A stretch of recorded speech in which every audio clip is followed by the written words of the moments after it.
Hi everyone, welcome back to Friday Ferment. As you can hear, I've got a bit of a cold. I haven't had a cold for 3 years, but I went to Stockholm over the weekend and I'm always sort of complaining about everybody in Sweden, they're always ill. I spent 3 days there and came back with this cold.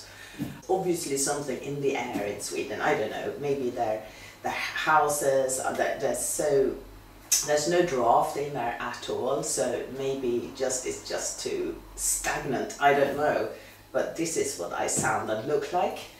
Last Friday I did this cabbage and lime ferment, and I sort of wanted it fermenting for about 4 days. When I came home it hadn't been bubbed, so that leaked a little bit, and also when I tried it, it was good, it was really good, but it was quite fermented, so obviously it went quicker than I thought it would.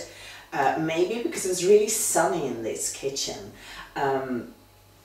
but yeah, it tasted really nice. Maybe I would have wanted maybe half a day of less of sort of fermented taste. So here we go. This is really lovely. Anyway, the way I eat it is that either I have it sort of on a plate, if I have, say, rice and different type of vegetables, then I also will have a little pile of fermented foods on my plate, or I really love it with mashed potato. I might do a bean burger soon and then have a little bit of this, like a relish, but this comes with super health benefits, loads of naturally homemade probiotics, so good for us. In last week's ferment I massaged out the liquid from the cabbage with the help of salt, but today I'm going to show you another way you can ferment, and that is with a brine. I like to do just sliced up carrots together with dill. It tastes really nice in ferments, I think anyway, and also it's so good for our digestive system. So I'm going to brush this really well with my vegetable brush, that's really good, and then I'm going to slice it, and I'm going to use my food processor for slicing because I feel a little bit weak and tired today, and I need loads of this stuff to get well quickly. But before we deal with the vegetables and the herbs, I'm going to make this brine, and it couldn't be easier yet again. Water, salt. So just measure up on your scale 15 grams of salt. And also water. I always use Brita filtered water or any filtered water. So 1 liter goes in the pan, and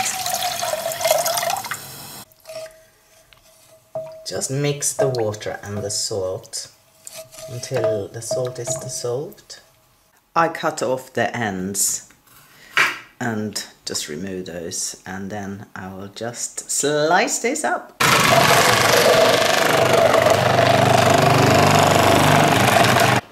So that took about 30 seconds. Loads of lovely carrots. I start putting carrots in like that. This is really clean. In the beginning I always used to sterilize them in the oven, first putting them through the dishwasher and then sterilizing.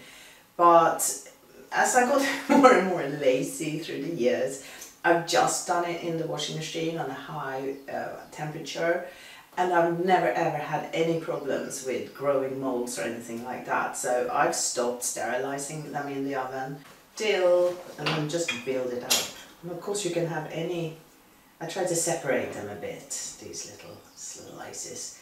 Of course you can use whatever you want here, whatever herbs and spices that you want. I just think this goes really well together. And remember, don't do it all the way up, because you're going to have the brine, and also you need to leave a little bit for the whole thing to expand. I think this is good like that.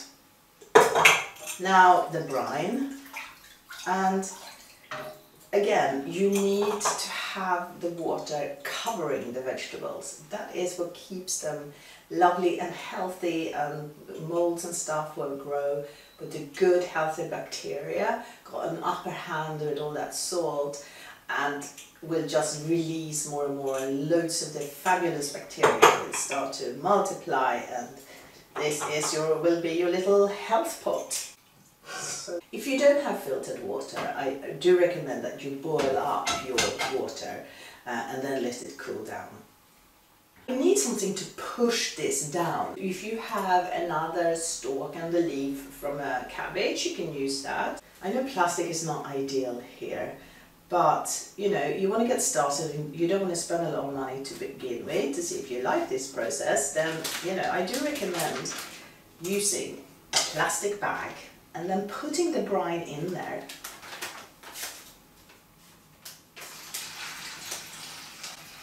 This is probably extra bad because it's got this silly face on the outside, I don't know. But that was the only one I had. And use this little knipser to knips in the water. And now this is your pusher downer. I sometimes use a plastic bag, but what I use most of the time for these brine ferments is, they're called pickle pebbles, and they are glass fermenting weights, and they look like this. I got them from Amazon, and they are hard to get out. Just these see-through glass pebbles that you can wash in the machine, and they will push the ferment down as well. But you don't want to start with investing in a lot of things before you know that you really love fermenting, and leave a little bit of room at the top because it will expand. It is alive. I will put this aside now for a couple of days. After like 4 days I will try a little bit, but you can ferment this for a really long time. And don't forget to burp it. And here it is. So it got the teeth there. Put it aside for a few days, let it do its magic. It will taste so good. I hope you liked this video. Thank you so much for taking the time to watch it, and please come back next Friday where I will have another fermenting cultured video for you. And have a fabulous week. Take care and see you then. Bye.